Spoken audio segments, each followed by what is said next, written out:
नमस्कार दोस्तों, मैं आशित त्यागी युग करवट यूट्यूब चैनल पर आपका स्वागत करता हूं। आज की सबसे बड़ी खबर यही है जिसे आप जानते भी हैं कि उमेश पाल हत्याकांड में मुख्य आरोपी अतीक अहमद के बेटे असद और उसके शूटर साथी गुलाम को पुलिस ने एसटीएफ ने एनकाउंटर में मार दिया है। यह एनकाउंटर झांसी में हुआ है। ये यूपी एसटीएफ की बहुत बड़ी कामयाबी है।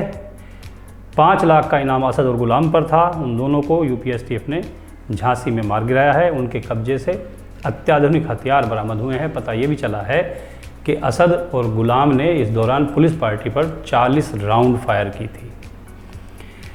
आज ही अतीक अहमद और उसके भाई अशरफ को प्रयागराज कोर्ट में पेश किया गया, जहां पुलिस ने रिमांड मांगी। जब अशरफ और अतीक अहमद को कोर्ट ले जाया जा रहा था तो वकीलों ने खूब हंगामा किया, नारेबाजी की, धक्का मुक्की भी हुई, गालियां तक दी गई। अतीक अहमद को ये बताया जा रहा है, उसके ऊपर प्लास्टिक की बोतलें भी फेंकी गई। जब रिमांड को लेकर कोर्ट में बहस चल रही थी, उसी दौरान अतीक अहमद को असद के मारे जाने की सूचना मिली। सूचना मिलते ही वो कोर्ट में ही फूट फूट कर रोने लगा, नीचे ज़मीन पर बैठ गया। उस दौरान वहाँ पर जो दूसरे लोग मौजूद थे, उन्होंने योगी आदित्यनाथ जिंदाबाद के नारे भी लगाए। हंगामा बढ़ता देखकर और स्थिति देखकर जज ने पुलिस को आदेश दिया कि उस दोनों को सुरक्षित कोर्ट से बाहर निकल लिया जाए। लेकिन इस बीच 14 दिन की रिमांड पुलिस को दे दी गई। अब 14 दिन अतीक और अशरफ पुलिस रिमांड पर रहेंगे। पुलिस एनकाउंटर में असद मारा गया, गुलाम मारा गया, लेकिन गुड्डू मुस्लिम अभी भी फरार है, जिसे गुड्डू बमबाज नाम से जाना जाता है। सवाल ये उठता है कि आखिर 48 दिन असद और गुलाम ने काटे कहाँ। तो एसटीएफ की अब तक की छानबीन में ये पता चला है कि हत्या करने के बाद, उमेश पाल की प्रयागराज में हत्या करने के बाद असद और गुलाम एक साथ दिल्ली चले गए थे। वहाँ रहते हुए उन्होंने अपने गुर्गे भेजे मेरठ अखलाक के घर, जो असद का फूफा लगता है, और वहाँ से उन्होंने पैसे मंगवाए। इस दौरान 15 दिन तक ये लोग दिल्ली में ही छिपे रहे और उसके बाद पश्चिम बंगाल चले गए। दोनों के पश्चिम बंगाल में होने की सूचना यूपी एसटीएफ को लग गई थी। इन्होंने पुलिस कोलकाता पोर्ट और आसनसोल इलाके में दबिश दी वहाँ की पुलिस को साथ लेकर। लेकिन पता चला कि पुलिस के पहुँचने से पहले, एसटीएफ के पहुँचने से पहले वो लोग वहाँ से निकल गए थे। इसके बाद दोनों पश्चिम बंगाल छोड़कर बिहार आ गए और बिहार में इन्होंने अपना नया ठिकाना बनाया। बिहार में वो एक शहर से दूसरे शहर चलते रहे, कहीं एक जगह कई दिन तक नहीं रुके। मकान और शहर हमेशा बदलते रहे। एसटीएफ कई बार असद और गुलाम के बेहद नज़दीक भी पहुंच गई थी, लेकिन हर बार वो किसी न किसी तरह गच्चा देकर एसटीएफ के पहुंचने से पहले ही उस जगह को छोड़ दिया करते थे, गच्चा देकर निकल जाया करते थे। अभी कुछ दिन पहले इन दोनों की लोकेशन राजस्थान के अजमेर में भी मिली थी। इसके बाद एसटीएफ पीछा करते हुए अजमेर पहुंची, लेकिन वहाँ भी ये हाथ नहीं आए। अब आज सुबह ये लोग मध्य प्रदेश के रास्ते झांसी में प्रवेश कर गए। यूपी एसटीएफ उनके पीछे थी, उसको उनकी लोकेशन लगातार मिल गई थी। और इसके बाद जब आमना सामना हुआ तो दोनों तरफ से गोली चली और असद और गुलाम मारे गए। प्रयागराज यूनिट के प्रभारी नवेंदु सिंह और डिप्टी एसपी विमल की टीम ने ये एनकाउंटर किया है। इस जो पता चला है कि असद और गुलाम के पास से बहुत ही आधुनिक हथियार भी बरामद हुए हैं। इसके बाद जब इस एनकाउंटर की सूचना उमेश के परिवार को पहुंची तो उन लोगों ने बयान जारी करके कहा है, उमेश पाल की पत्नी जया और मां शांति ने कहा कि योगी के राज में देर है लेकिन अंधेर नहीं है। सरकार जो कर रही है अच्छा कर रही है। उन्होंने मुख्यमंत्री, यूपी पुलिस और यूपी एसटीएफ के प्रति आभार जताया। उन्होंने कहा कि हमने सब कुछ मुख्यमंत्री योगी आदित्यनाथ पर छोड़ दिया था। हमें पहले भी भरोसा था और अब भी आगे से उन पर भरोसा रहेगा। शांति पाल ने कहा कि मेरे बेटे को सरेआम गोली मारी गई है, 2 पुलिसकर्मी मारे गए हैं, अब उनकी आत्मा को कुछ शांति मिलेगी। जो हम चिल्ला रहे थे कि उनका इनकाउंटर किया जाए, तो मेरे हाथ में नहीं था, मेरा कहना था।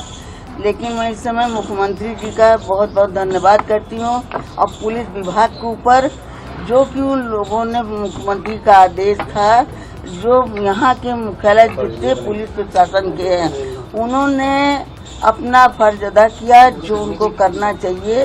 उन्होंने अच्छा न्याय किया। मैं माननीय मुख्यमंत्री जी को धन्यवाद देती हूँ जो उन्होंने आज इतना बड़ा फैसला को अंजाम दिया। उन्होंने जो किया है बहुत अच्छा किया है। उन्होंने अपनी बेटी का सुहाग के कातिलों को सजा दिलाई।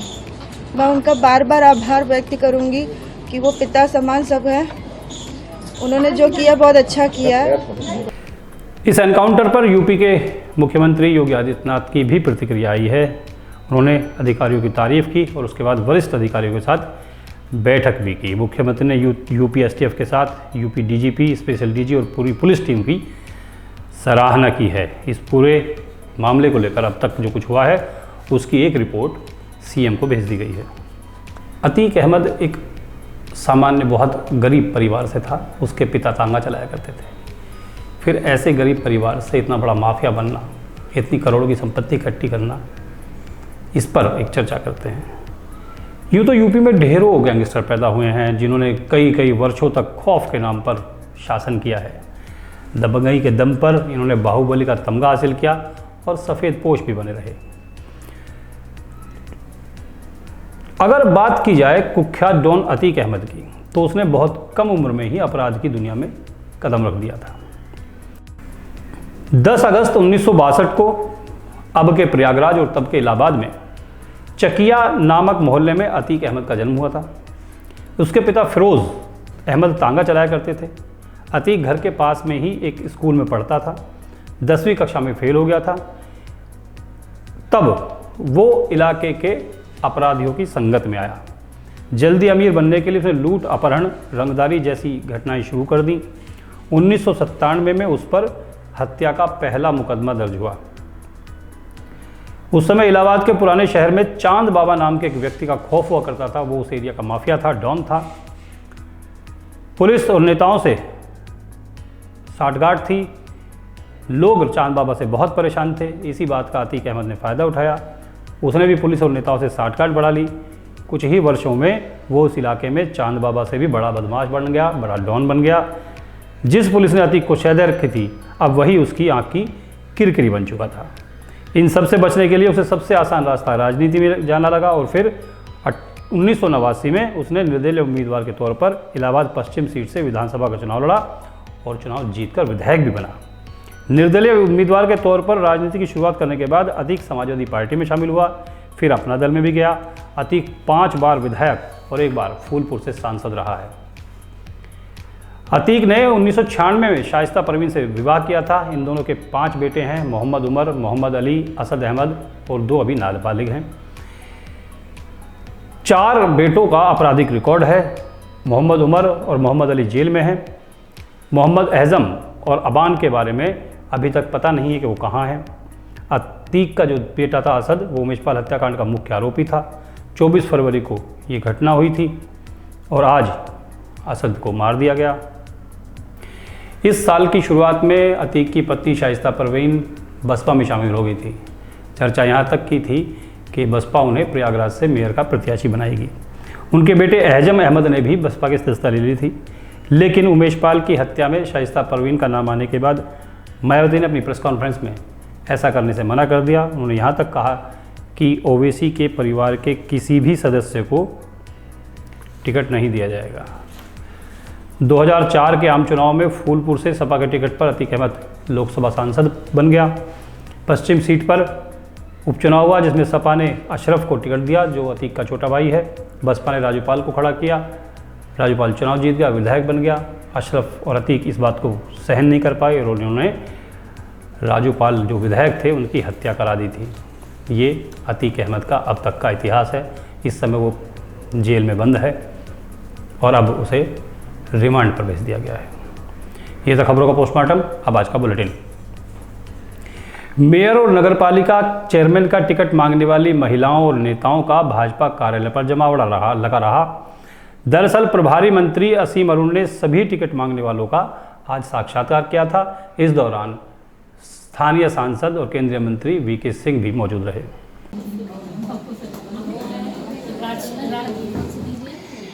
ये नज़ारा गाजियाबाद में भारतीय जनता पार्टी के महानगर कार्यालय का है और भीड़ उन लोगों की है जो भारतीय जनता पार्टी से मेयर और चेयरमैन का टिकट चाहते हैं।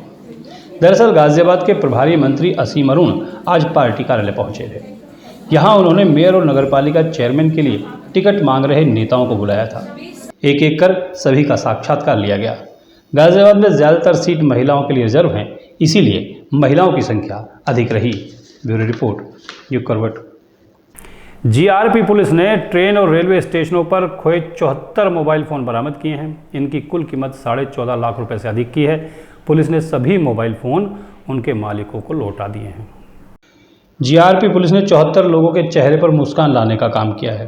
दरअसल ट्रेनों और रेलवे स्टेशन पर यात्रियों के मोबाइल फ़ोन गुम हो जाने की बहुत सी घटनाएं होती हैं। जीआरपी के एसपी आशुतोष शुक्ल ने प्रभारी निरीक्षक अनुज मलिक के नेतृत्व में एक दरोगा और 5 सिपाहियों की टीम बनाई। इस टीम ने 74 मोबाइल खोज निकाले। जीआरपी मुरादाबाद की टीम ने इनको बरामद किया है और उन लोगों को सूचित किया है कि वो अपने मोबाइल यहाँ से बरामद करें। तो लगभग 32 लोग यहाँ पर आए हुए हैं जिनको हम ये मोबाइल देंगे।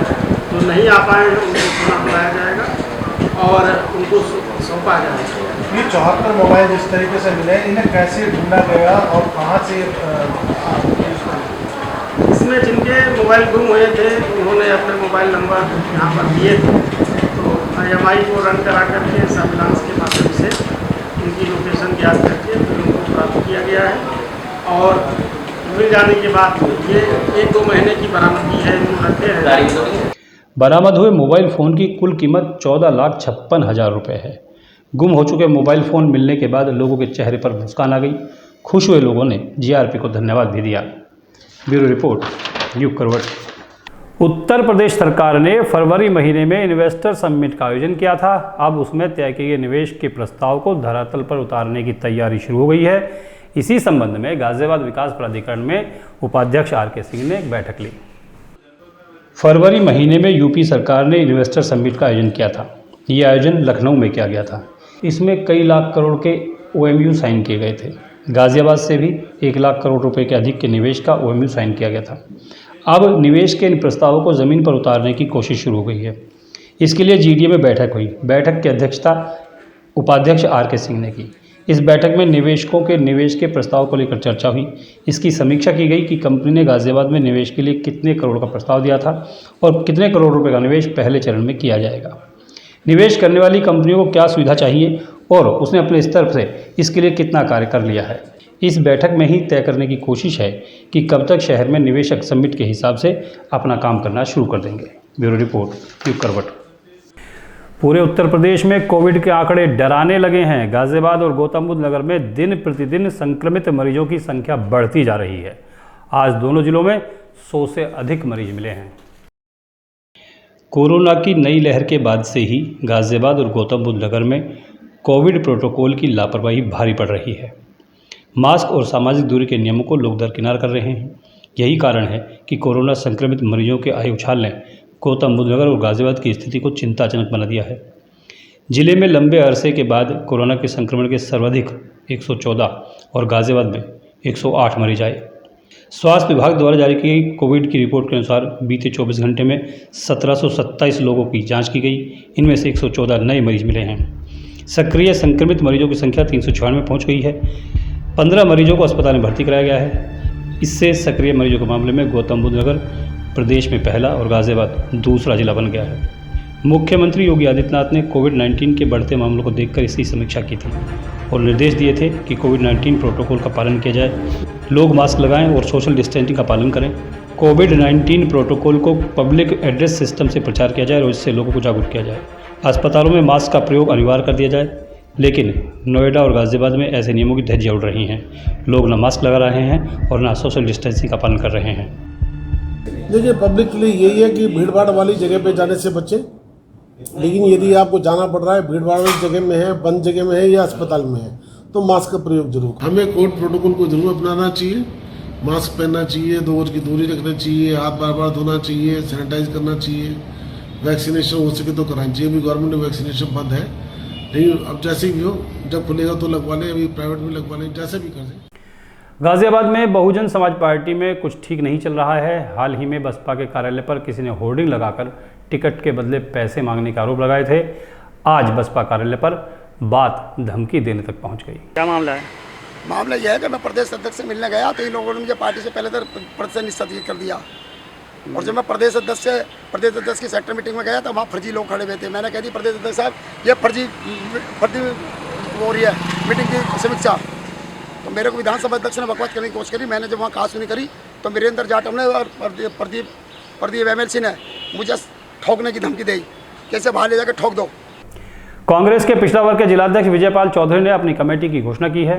इसमें 4 उपाध्यक्ष 8 महासचिव बनाए गए हैं। इस अवसर पर उन्होंने कहा कि यूपी सरकार और केंद्र सरकार पिछड़े वर्ग की उपेक्षा कर रही है। कांग्रेस पिछड़ा वर्ग के जिलाध्यक्ष विजयपाल चौधरी ने कार्यकारिणी की घोषणा कर दी है। एक प्रेस वार्ता के दौरान उन्होंने केंद्र और प्रदेश की भाजपा सरकार पर पिछड़ा वर्ग की उपेक्षा करने के गंभीर आरोप लगाए। उन्होंने कहा कि उत्तर प्रदेश में होने वाले नगर निकाय चुनाव में पिछड़ा वर्ग पूरी तरह से कांग्रेस के साथ है और कांग्रेस के प्रत्याशी को जिताने में मजबूती के साथ काम करेगा। जिलाध्यक्ष विजयपाल चौधरी ने बताया कि पिछड़ा वर्ग विभाग की जिला कार्यकारिणी में कुशलपाल सिंह, तुराब अली, दीपक चौधरी, विपिन गुजर को उपाध्यक्ष बनाया गया है। इसके अलावा चांदवीर चौधरी भी उपाध्यक्ष नियुक्त किए गए हैं। आदिल चौधरी को कमेटी में कोषाध्यक्ष बनाया गया है। महासचिव पद पर महकार सिंह, सुभाष कुमार, रविंद्र चौधरी, अनवर अब्बासी, विकास पाल, डॉक्टर बाबू रामारे, अनवर अब्बासी, ऋषि चौधरी को नियुक्त किया गया है। शिव कुमार कश्यप, मुन्ना बाबू, अनुज कसाना, अली सैफी, नवल सिंह यादव, मोहम्मद हाजी हुसैन, वसीम अहमद को कमेटी में सचिव बनाया गया है। इसके साथ ही दयाचंद प्रजापति को लोनी का नगर अध्यक्ष भी घोषित किया गया। ब्यूरो रिपोर्ट, युग करवट।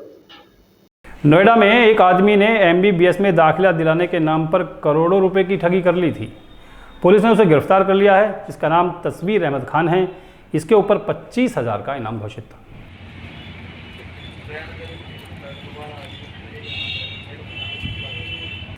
तो आज के लिए बस इतना ही। गाजियाबाद और आसपास की खबरों के लिए देखते रहिए युग करवट यूट्यूब चैनल और विस्तृत रूप से जानकारी के लिए पढ़िए युग करवट समाचार पत्र। युग करवट यूट्यूब चैनल को सब्सक्राइब करें, वीडियो को लाइक करें, अपने दोस्तों के साथ शेयर जरूर करें और कमेंट के जरिए हमें ज़रूर बताएं कि आज का कार्यक्रम आपको कैसा लगा। नमस्कार।